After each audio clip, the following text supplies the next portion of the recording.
Join me as I unbox the latest Pepwave MAX BR1 Pro with LTEA Cat 20 modem today. Nothing too special about the box itself. As usual, we've got our device label on the side. Let's go ahead and dig in, although I'm going to make sure I handle this gingerly. It's got a bit of weight behind it.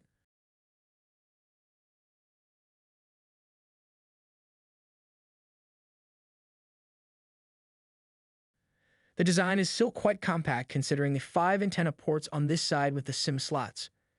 It's much slimmer in comparison to the bulkier BR1 Classic or ENT models though.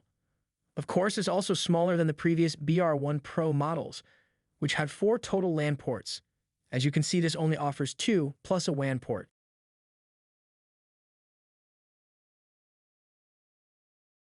Setting the hardware aside, I see they include the typical quick start guide.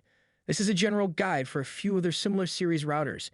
You can find more detail by downloading the user manual on the website or check out our configuration videos. Underneath, we have all the accessories, starting with this Velcro cable holder,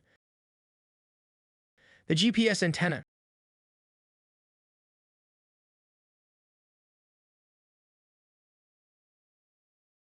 and then the power supply, which is a 12-volt 2-amp supply with a 4-pin connector. Lastly, we have the cellular and Wi-Fi antennas.